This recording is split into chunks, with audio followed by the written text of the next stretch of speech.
Welcome back to Question Period. Let's turn south of the border where former President Donald Trump's hush money trial is now underway. The trial's jury was selected over a days-long process because so many of the potential jurors didn't think they could give Trump a fair shake. The GOP's presidential nominee faces 34 felony counts of falsifying business records for his alleged role in paying off an adult film star to stay silent on their affair before the 2016 election. It's one of 4 criminal cases Trump is facing while running again for president. So why am I gagged about telling the truth? I'm only telling the truth. They're not telling the truth. The judge has to take off this gag order. It's very, very unfair.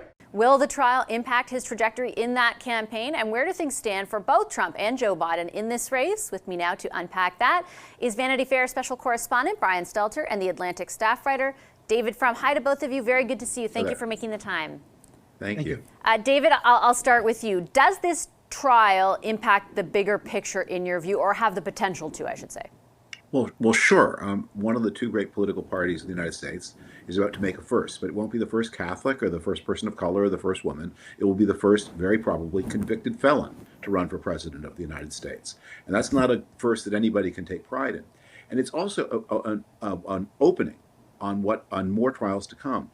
Very likely, in the fall of this year, at about the time that the race is heating up, Donald Trump will be on trial again, and this time for the most serious charges against him, for the trials of organizing the violent coup d'etat he and his supporters attempted to try to overturn the 2020 election. So he's likely to be a convicted felon on one set of charges and facing trial on another set of charges as Americans go to vote. I have read, Brian, some commentary that when he speaks to people about those 2 different trials that David just outlined, it's the latter that worries him more and its potential impact on the broader electorate. Do you think that is the case? Yeah, Trump's real only advantage going through this trial process is that he has the loudest voice through the trial, because the trial is not being broadcast, it's not being televised, there's not even any live audio of the proceedings. So because the rest of us can't see inside the courtroom and hear him being held accountable, we can't see him as a criminal defendant. We're only hearing him at these press conferences where he rants and raves and rails against the prosecution. So in other words, his voice is still dominant. That is an advantage for him, but it's his only advantage. What did President Biden do all week? He was out campaigning throughout the state of Pennsylvania, just acting like a normal politician, a normal president, knowing that that's a stark contrast to Trump. And that contrast is going to play out every day for at least the next 4 weeks.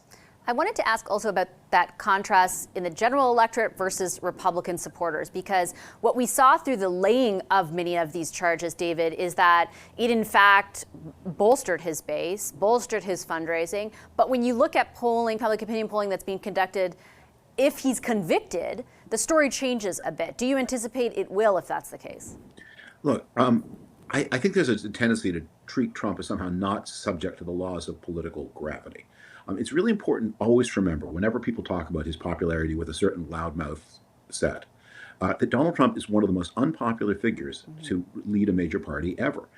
He lost the popular vote in 2016, and he lost it worse than such people as Al Gore and John Kerry and Mitt Romney lost their popular vote. He lost it again in 2020. His party lost the House in 2018. His party lost the Senate in 2021. In 2022, Republicans had the worst up and down the ballot off-year performance for the party of the out party, the party of the non-president, since the 1930s. So I think what is going to happen, the shape of this race, is that Donald Trump is going to go into November as probably a convicted felon, probably under trial, with at the head of a split party. And the most dramatic example of that split is what happened this weekend in the House of Representatives, where half of the Republicans voted against Donald Trump to aid Ukraine and other embattled U.S. allies.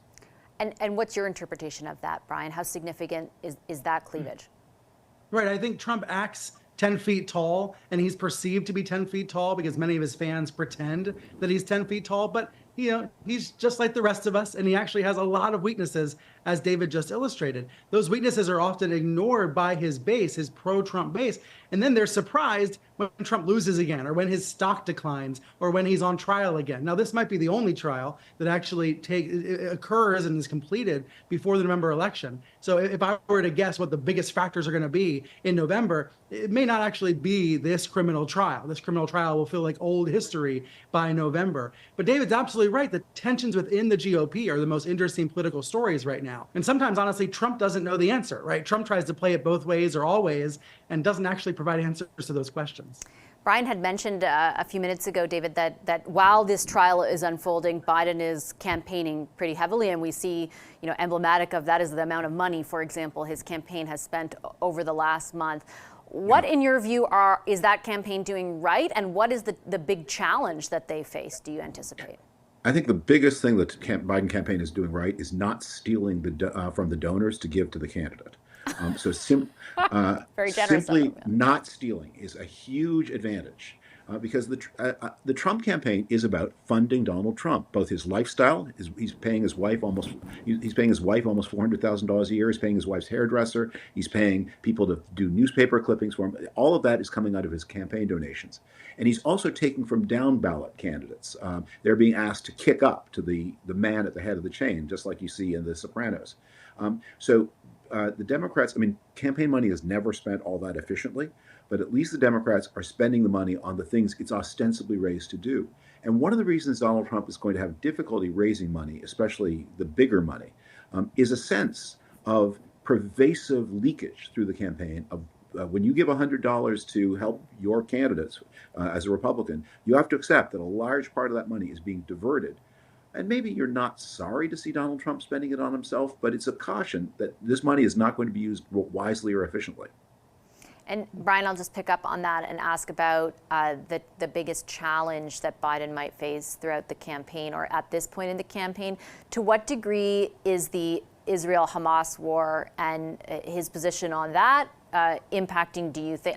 We've talked about the unaccounted vote. We've seen sort of evidence of it. But if you were to, I guess it's difficult on this side of the border to gauge, how much does that actually impact things? It also depends on where this war stands come the fall. Right. Because again, I think short-term memory loss is a very real phenomenon when it comes to American voters and the American political system. There's been so much denial, for example, about January 6th. Biden will try to bring that back this fall. He will try to paper over the tensions within his own party when it comes to Israel. Right now, it's certainly still very elevated, but you'd rather have Biden's coalition, as fractured as it is, you'd rather have Biden's coalition than you would Trump's coalition.